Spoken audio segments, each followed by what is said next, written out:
The thing about revenge is that it tastes better when served with a smile. That's what I kept telling myself as I sat at the head of the table in LeBlanc, surrounded by the people I thought I could trust most in the world. My name is Andrea, and this was supposed to be my 36th birthday dinner. The crystal glasses caught the light just so, making the expensive champagne sparkle like tiny stars. My husband René's hand rested possessively on my shoulder as he raised his glass. "To my beautiful wife," he said, his voice carrying that hint of charm that once made me weak in the knees. "Happy birthday, darling." My sister Rose shifted in her seat, her perfectly manicured fingers fidgeting with her water glass. She hadn't touched her champagne, which should have been my first clue if I hadn't already known what was coming. "Actually," Rose interrupted, just as everyone was about to drink, "I have an announcement to make." My mother Linda beamed, already knowing. Of course she knew. She always knew everything about Rose first. "I'm pregnant!" Rose's voice rang out across the private dining room. The silence that followed lasted exactly 2 seconds before she added the punchline. "And René's the father." I felt René's hand tighten on my shoulder. Not in guilt, but in preparation for my reaction. They all expected hysteria, tears, maybe even a scene. The restaurant staff hovered nervously at the edges of the room. I took a slow sip of my champagne. "That's interesting," I said, my voice steady. "Very interesting indeed." "Andrea," my mother started, her tone already taking that scolding edge she'd perfected over the years. "Don't make a scene." I smiled, reaching for my purse. "Oh, I wouldn't dream of it, Mother. In fact, I have my own announcement to make." I pulled out a cream-colored envelope. "You see, I've been wondering why René and I couldn't conceive for the past 3 years." Rose's triumphant smile faltered slightly. René's hand left my shoulder. "Andrea, this isn't the time," he said quietly, warning in his voice. "Actually, it's the perfect time." I unfolded the medical report with careful precision, because according to Dr. Matthews at the fertility clinic, my dear husband has what they call a zoospermia, zero sperm count. I looked directly at Rose. In layman's terms, he's completely infertile. The sound of Mary's fork clattering against her plate echoed through the room. Rose's face drained of color so quickly I thought she might faint. That's impossible," she stammered. "The test must be wrong." "That's what I thought too," I said, pulling out a second envelope. So I had him tested again. Different clinic, different doctor, same result. I smiled at René, who had gone completely still beside me. "Would you like to see the dates, darling? Both tests were from last month. You had me tested without my knowledge?" René's voice shook with anger. "Oh, like you've been so honest with me?" I turned to face him fully. 3 years of trying. 3 years of you telling me maybe I was the problem. 3 years of watching you comfort my sister through her visits while I cried myself to sleep. Linda stood up abruptly. "This is absolutely inappropriate." "No, Mother. What's inappropriate is your precious Rose fucking my husband and then trying to pass off someone else's baby as his." I stood up, gathering my purse. "So here's what's going to happen. I'm going to walk out of here with my dignity intact. And you two," I looked between Rose and René, "can figure out how to explain to everyone why you lied. That test." René grabbed my arm as I turned to leave. "It was wrong, wasn't it?" I leaned in close enough to smell his cologne. The same cologne I'd smelled on Rose's jacket last month. "Oh no, darling." I double-checked. "Twice." I pulled my arm free. "And I have so much more proof where that came from." As I walked toward the door, Rose's voice cracked behind me. "Andrea, wait. I can explain." I paused at the doorway, turning back one last time. "Save your explanation for your baby's real father, Rose. I'm sure he'd love to hear it." The last thing I saw as I left was Mary pulling out her phone, no doubt already dialing everyone in her considerable social network. By morning, everyone would know, and that was exactly what I wanted. Because revenge isn't just about exposing lies. It's about watching them scramble to piece together a truth they can't possibly explain. And I was just getting started. 6 weeks earlier, I was sitting in my home office when the first real evidence landed in my lap. Not the subtle signs I'd been ignoring, the lingering hugs, the inside jokes, the way Rose's visits always coincided with Renee's work-from-home days. No, this was an actual email, accidentally left open on our shared iPad. "We need to be more careful," Rose had written. "A is getting suspicious." I stared at those words until they burned into my retinas. A, not Andrea, not sister, just A, like I was some obstacle to be managed. The next morning I called Angela. "I need you to meet me for coffee," I said, "and I need you to not ask questions until we're face to face." 20 minutes later, we sat in a corner booth at Cafe Luna, away from prying ears. "Show me again," Angela said, squinting at the email on my phone. This could mean anything, right? "Look at the timestamp, 11:47 p.m. Why is my sister emailing my husband at midnight?" Angela's face hardened. "What are you going to do?" "First, I'm going to visit Dr. Matthews." I stirred my untouched coffee. Remember how Renee insisted on handling all the fertility appointments? How he always came back with vague explanations about keeping trying? You think he was lying about the results? I think I'm done letting other people tell me what's true. Dr. Matthews' office was exactly as I remembered. Sterile, professional, with that faint smell of antiseptic that all medical offices share. The receptionist recognized me immediately. "Mrs. Jensen, we haven't seen you in months." "I need copies of all our test results," I said. "Everything you have on file for both me and my husband." She hesitated. "Usually, Mr. Jensen handles all the paperwork. I'm aware. But as his wife and patient, I have a legal right to access our medical records." I smiled, channeling Rose's sweet manipulation tactics. "Unless there's some reason I shouldn't see them?" 15 minutes later, I sat in my car, hands shaking as I read through the files. My results were normal. Had always been normal. But Renee's, there were no results, no tests, nothing. "He never took them," I told Angela later that day. 3 years of trying, and he never once got tested. "That bastard," Angela whispered. "But why?" "Control," I said simply. As long as we were trying, he had an excuse for everything. My depression? Just hormone treatments.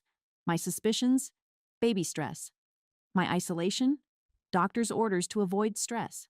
I pulled out my planner, the one Renee always teased me about keeping instead of using my phone. So I made an appointment, told him it was a romantic dinner, had him drink champagne laced with sleeping pills. Angela's eyes widened. "Andrea, don't worry. Perfectly safe dose. Just enough to make him sleep deeply while the clinic ran their tests." That's when I got the first results. "And the second test?" "Same method, different clinic. I needed to be sure." I closed my planner. But that's not even the interesting part. Last week, I saw Rose at the same fertility clinic. She was leaving just as I arrived for the second test results. Angela leaned forward. "You think she's actually pregnant?" "Oh, I know she is. She's been avoiding wine at family dinners, making excuses about antibiotics." I pulled out my phone, showing Angela a series of photos.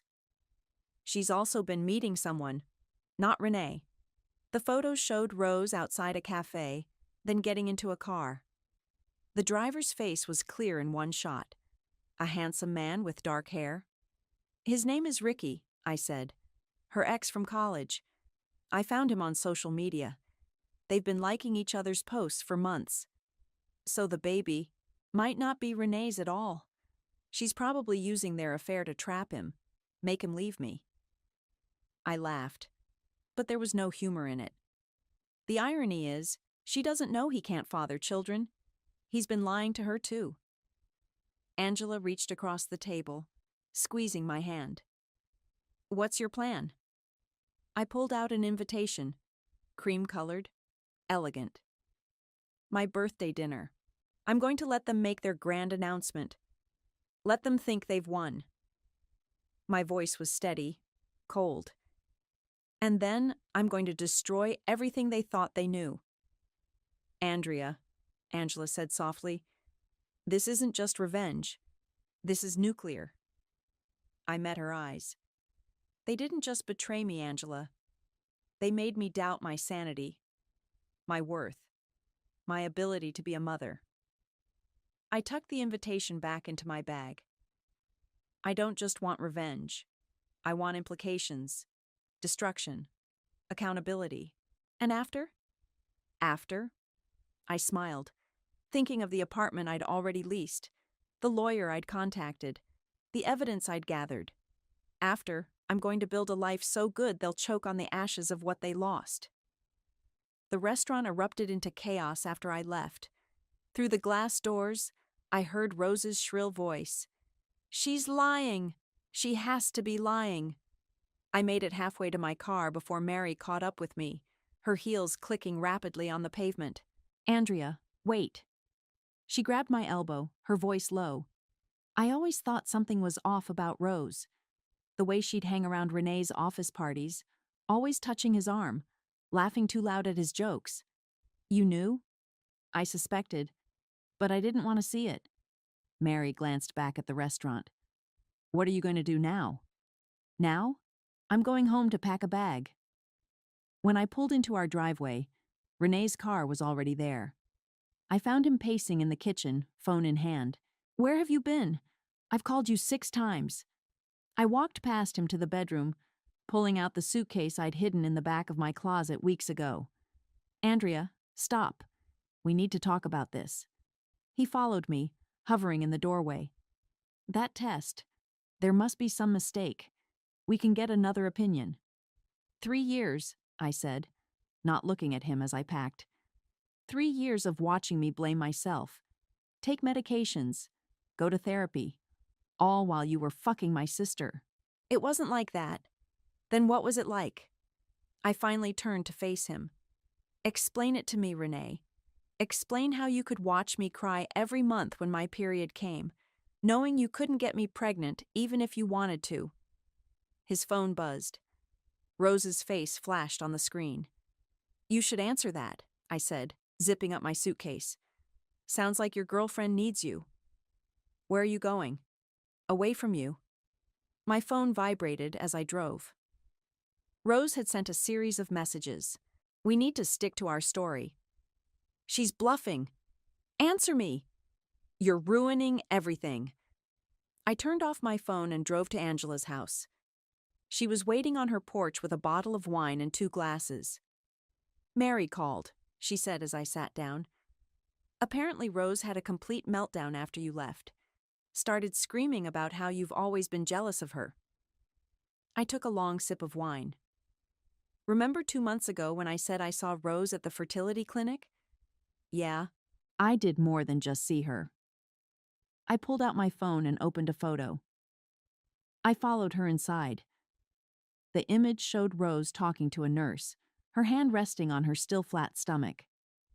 She was there for a prenatal appointment, I said. But get this. She used her old insurance card, the one from when she was still with Ricky. Angela's eyes widened. Her ex? The same ex she's been secretly meeting for coffee. I showed her another photo, Rose and Ricky outside a cafe, his hand on her lower back. I found his profile.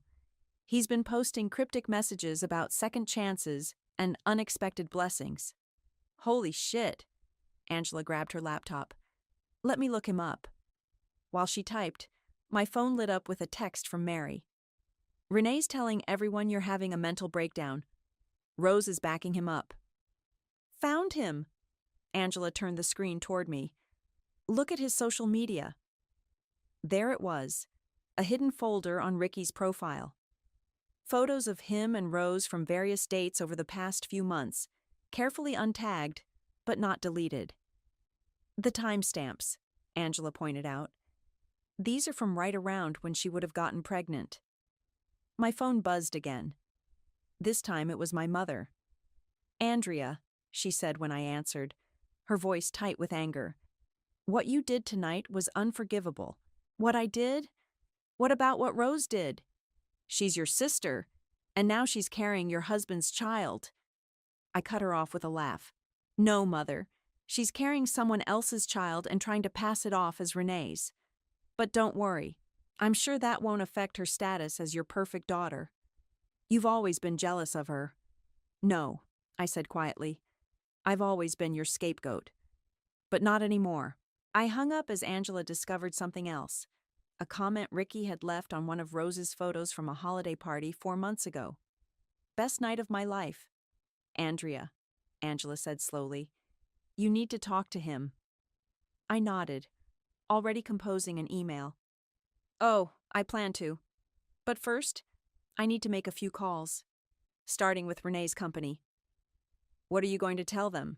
I smiled, thinking of the financial documents I'd discovered while searching for evidence of the affair. The truth, that their VP of Finance has been falsifying reports. And that's just the beginning.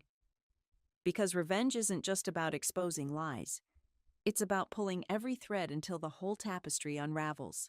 I met Ricky at a quiet coffee shop downtown, far from my usual haunts.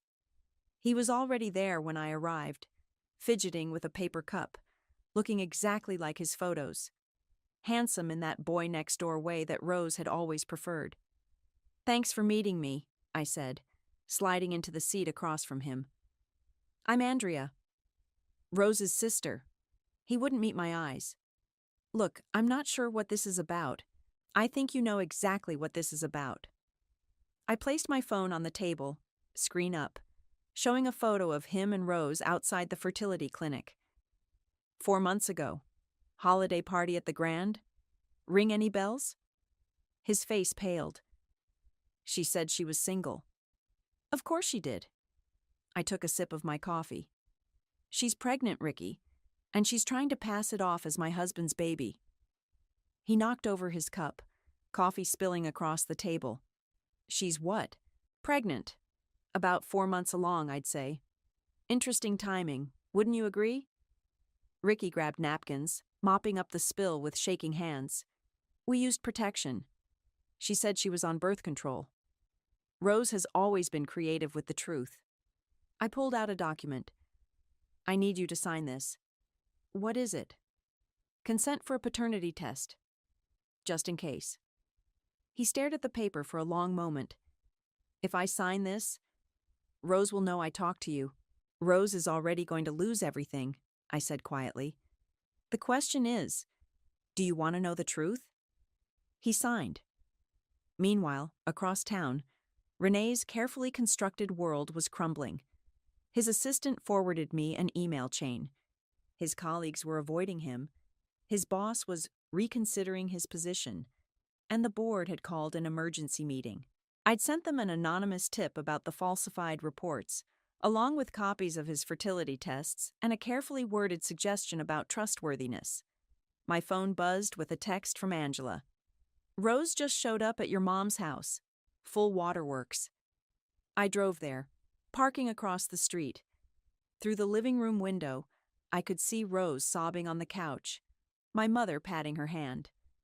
The perfect victim, as always.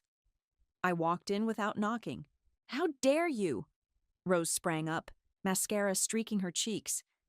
You're trying to ruin my life. You ruined your own life, I said calmly. I'm just exposing the truth. Truth? My mother stood up. The truth is, you're trying to hurt your sister because you couldn't keep your husband happy. Really, Mother? That's your take? That I somehow forced Rose to sleep with my husband? You were always so cold, Linda spat. So focused on your career. What did you expect? I laughed, the sound sharp and bitter. I expected my sister not to be a whore. I expected my husband not to be a liar. I expected my mother to have a spine. Get out, Rose screamed. Get out of my house. Your house? I raised an eyebrow. You mean the house Renee bought for Mom using money he embezzled from his company? That house. The color drained from both their faces. What are you talking about? Linda whispered. Oh, you didn't know. Renee's been cooking the books for years, using company money to fund his little projects, including this house. I smiled. The board is meeting right now to discuss it. My phone pinged. An email from the testing facility. Paternity result. Match confirmed. Ricky Bowen. Perfect timing, I said, opening the attachment.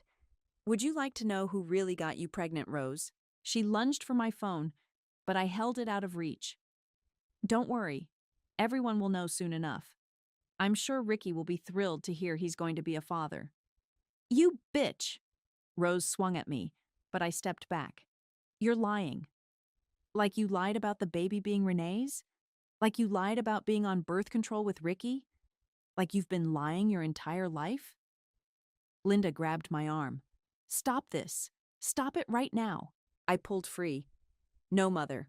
I'm done stopping. I'm done being quiet. I'm done watching Rose destroy everything she touches while you clean up her messes. I'll deny it, Rose said, her voice shaking.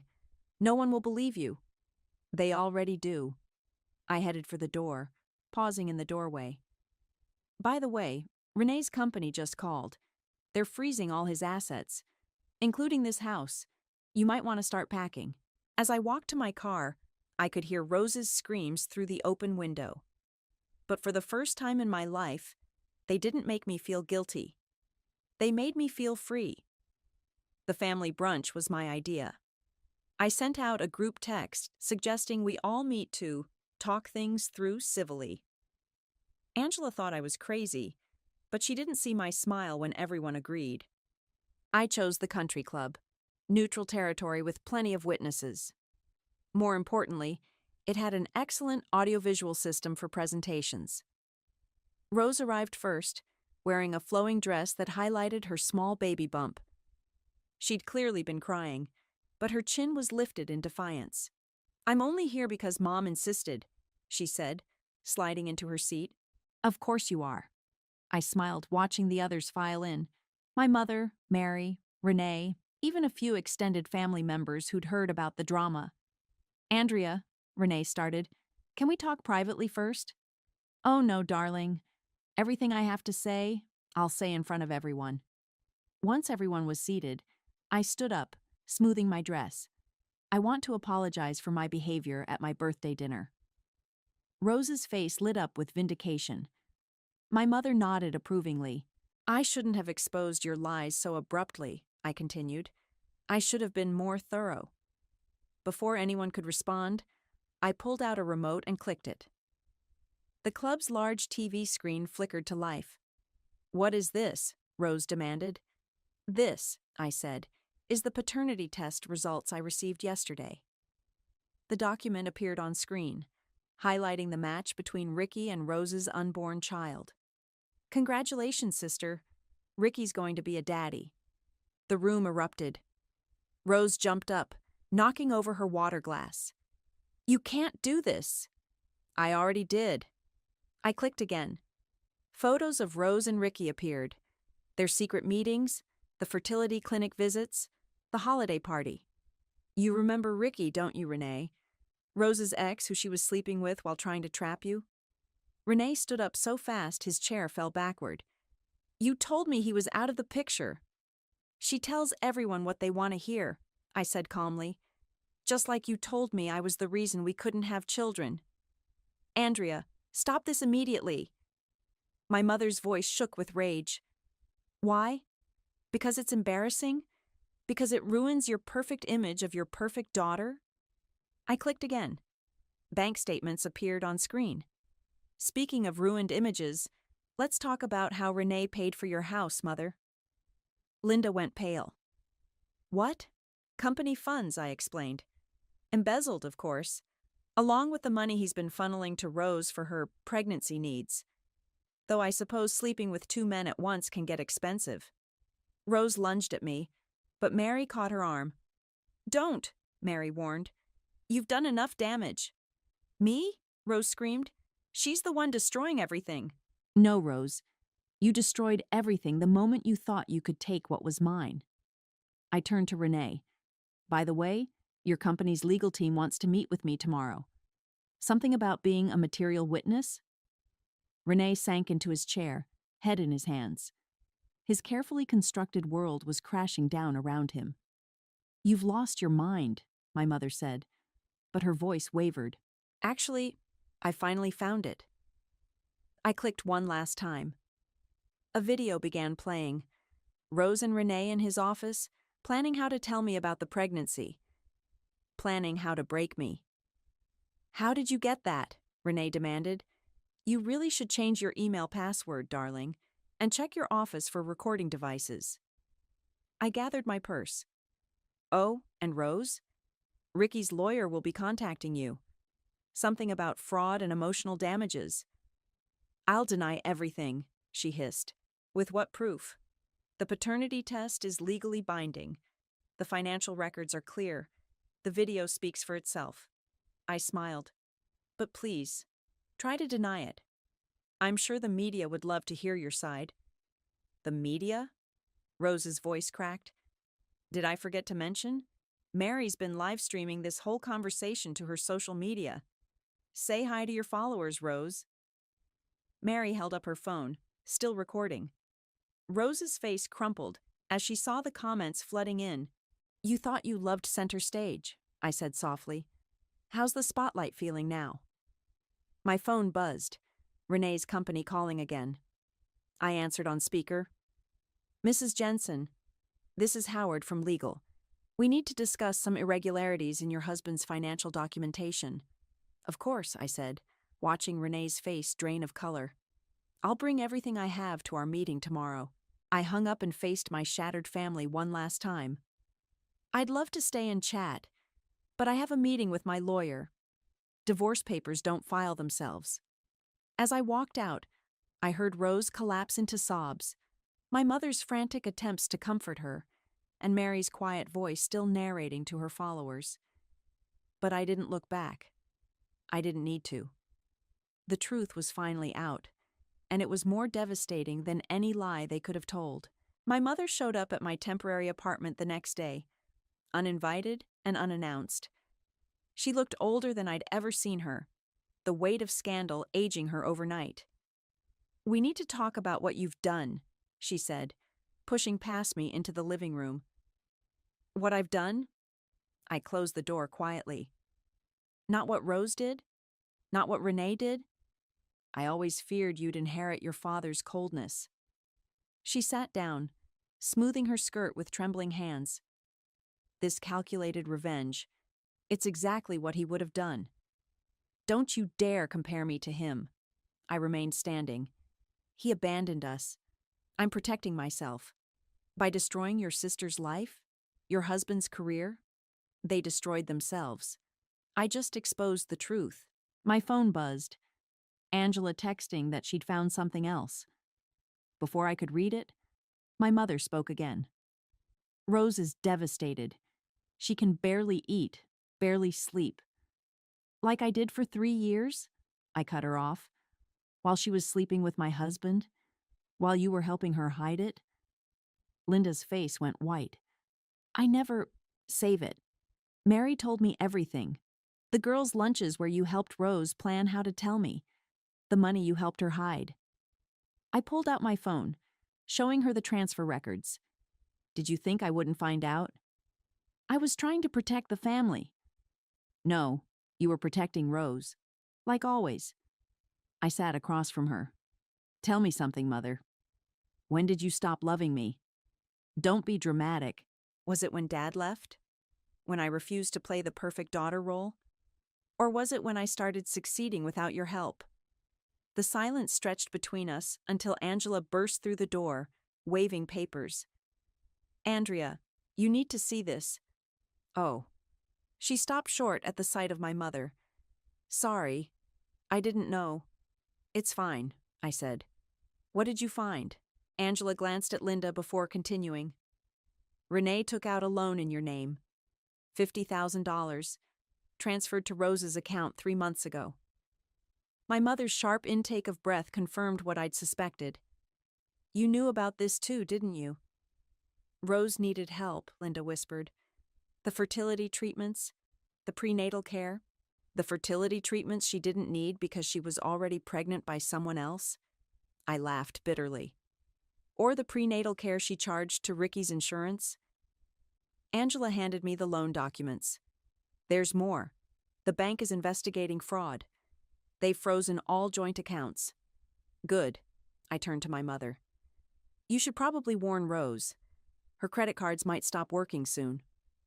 Linda stood up, swaying slightly. You're going to regret this vindictiveness. No, Mother. I regret the years I spent trying to please you. I regret believing Rose could change. I regret trusting Renee. I opened the door. But this I'll never regret. After she left, Angela poured us both a glass of wine. You okay? I stared at the loan documents, feeling the weight of years of deception. No, but I will be. My phone rang. Rylan, my lawyer. Andrea, we need to meet. Now. An hour later, I sat in his office, listening as he laid out the extent of Renee's financial fraud. It's worse than we thought, Rylan said, spreading documents across his desk. He's been embezzling for years, using company funds for personal expenses, falsifying reports. And the loan he took out in my name? We can prove fraud. Your signature was forged. He leaned back. The company wants to press charges. They're asking for your cooperation. I thought about Renee's smug face every time he dismissed my concerns, about Rose's triumphant smile at my birthday dinner, about my mother's constant defense of their betrayal. What do you need from me? Everything. Emails, texts, financial records. Rylan smiled grimly. They want to make an example of him. Good. I pulled out a USB drive. Because I have everything. That night, alone in my apartment, I finally broke down.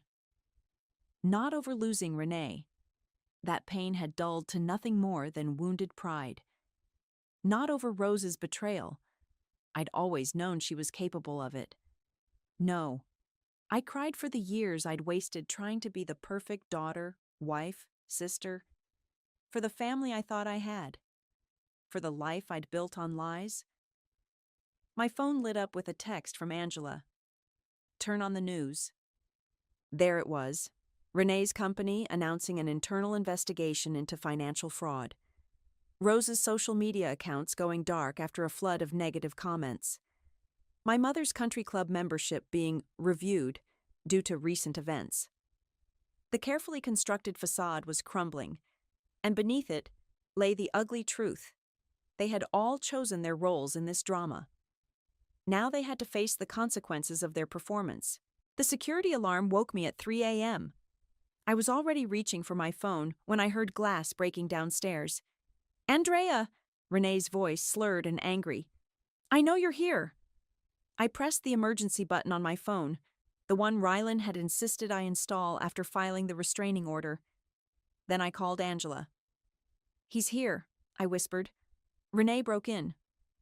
Police are on their way, she said. Don't engage. Stay in your room. But Renee was already stumbling up the stairs, his footsteps heavy and uneven. You ruined everything, he shouted. My job? My reputation? Your ability to steal money? I called back, grabbing the baseball bat I'd started keeping by my bed. Your chance to play happy families with my sister? He appeared in my doorway, disheveled and reeking of alcohol. You think you're so smart, he sneered. But you're just a cold, bitter woman who couldn't keep her husband happy. And you're just a pathetic thief who couldn't keep it in his pants. I held the bat ready. Get out before the police arrive. He lunged forward, but years of drunken behavior had slowed his reflexes. I dodged easily, bringing the bat down on his knee. He howled in pain, crumpling to the floor just as police sirens wailed outside. You broke the restraining order, I said calmly, watching him writhe. That's going to look great in court. The police burst in moments later, weapons drawn, Renee was still cursing as they cuffed him, reading him his rights over his drunken protests. "You'll want to add breaking and entering to the charges," I told the officers, pointing to my security cameras. "I have it all on video." The next morning, Angela arrived with coffee and news. "Rose's influencer status is tanking. She's lost half her followers overnight." "How tragic," I said, scrolling through the headlines. "Maternity queen Rose Holland exposed in family scandal" was trending. "She's been trying to damage control," Angela continued, "claiming it was all a misunderstanding, that you're mentally unstable." "Is that why she's been hiding from Ricky's lawyers?" I showed her an email from Rylan. "They're filing a civil suit. Apparently lying about paternity for financial gain is frowned upon." My phone buzzed. A text from Mary. "Rose just tried to get into the country club. They revoked her membership. She had a meltdown in the lobby." "Your sister always did love an audience," Angela said. Speaking of audiences, I pulled up a local news website. Renee's arrest was front-page news, complete with his mugshot and details of the financial investigation. "Have you heard from your mother? She's been calling non-stop." I showed her my blocked calls list. "Probably wants me to drop the charges against Renee. Save the family name." Some family.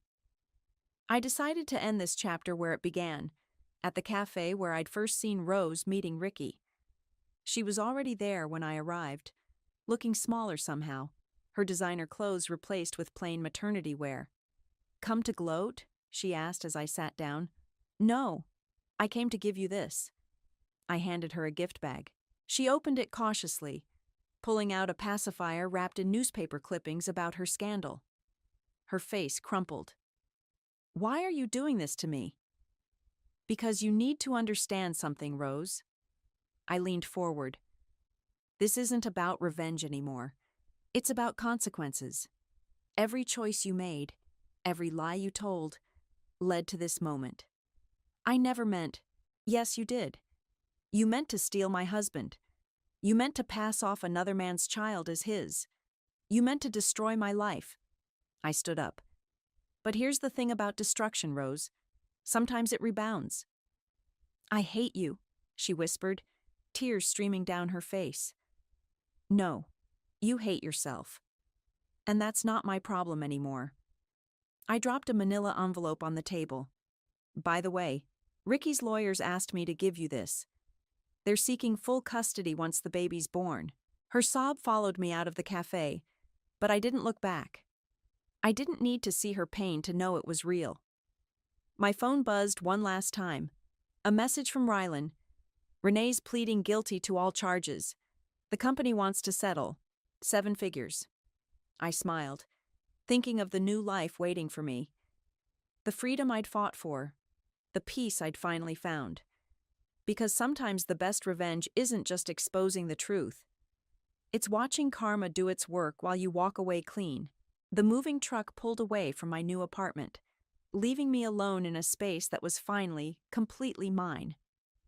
Sunlight streamed through floor-to-ceiling windows, warming the hardwood floors. No traces of Renee. No echoes of Rose. Just peace. My phone buzzed. Angela arriving with housewarming wine. "This place is gorgeous," she said, taking in the view of the city. "How does it feel?" "Like freedom." I uncorked the bottle. "Did you see the news? About Renee's sentencing? 8 years seems light considering what he stole." "The money wasn't the point." I handed her a glass. "It was the lies, the manipulation. The way he made me doubt myself for years." Speaking of manipulation, Angela pulled out her phone. "Rose had her baby yesterday." "I know. Ricky's lawyer called me." I smiled. DNA test was done immediately. He's filing for full custody, given her unstable behavior and history of fraud. "Your mother must be thrilled." "Wouldn't know. Haven't spoken to her since she tried to bribe me to drop the charges against Renee." I sat on my new couch, running my hand over the soft fabric. She chose her side. Now she can live with it. The doorbell rang. "Mary," carrying a plant in a thick envelope. "Thought you might want to see this," she said, handing me the envelope. Renee's sister sent it. She found these while cleaning out his office. Inside were photos. Me and Renee in happier times, family gatherings, holidays. At the bottom was a letter from Rose to Renee, dated 3 years ago. "She's too focused on her career. Too cold. You deserve better. We deserve better." "They were planning this for years," I said quietly. "And now they have nothing," Mary replied. "Renee's in prison. Rose lost her baby to Ricky. Your mother's house is being seized as part of the settlement." "Karma's quite the architect," Angela mused. My phone lit up with a text from Rylan. "Settlement check cleared. You're officially a very wealthy woman." "What will you do with it?" Mary asked. "Already done." I showed them my laptop screen, a confirmation email for a major donation to a fertility support organization. They help women who've been manipulated or abused during fertility struggles. "Taking something ugly and making it beautiful," Angela said softly. "That's the thing about revenge," I replied. "It's not about destroying others. It's about rebuilding yourself." The doorbell rang again. This time it was a delivery, a large package from the fertility clinic where I'd first discovered Renee's lies. Inside was a letter. "Dear Ms. Jensen, we were moved by your story and your donation. We'd like to offer you our services, free of charge, whenever you're ready to start your own family, on your own terms." "Are you going to?" Angela asked. "Maybe, but not because I need a baby to be complete. Not because society expects it. Only if and when I choose." I walked to the windows, watching the sunset paint the city gold. Behind me, Angela and Mary chatted about dinner plans, their voices warm and genuine. Real friendship, not the fake support my family had offered. My phone buzzed one last time. Rose calling from an unknown number. I declined the call and blocked it. "You know what I learned from all this?" I said, turning back to my friends. They expected me to collapse, to break down, to need their version of love so badly I'd forgive anything. "But you didn't," Angela said. "No. Instead, I built myself a balcony to watch them fall." I raised my glass. "To karma." "To karma," they echoed. Later that night, alone in my new home, I found one last photo at the bottom of the envelope. Me as a child, smiling fearlessly at the camera. Before Rose's manipulation, before Renee's lies, before my mother's conditional love. I pinned it to my mirror, a reminder not of what I'd lost, but of what I'd found. My strength, my worth, my voice. Because sometimes the best revenge isn't just watching your enemies fall. It's rising so far above them that they become nothing more than a cautionary tale in your success story. I took one last look at the city lights before closing my curtains. Tomorrow would bring new challenges, new opportunities, new chapters. But tonight, in this space I'd carved out of their destruction, I was finally, completely at peace. Not because they'd lost everything, but because I'd found myself.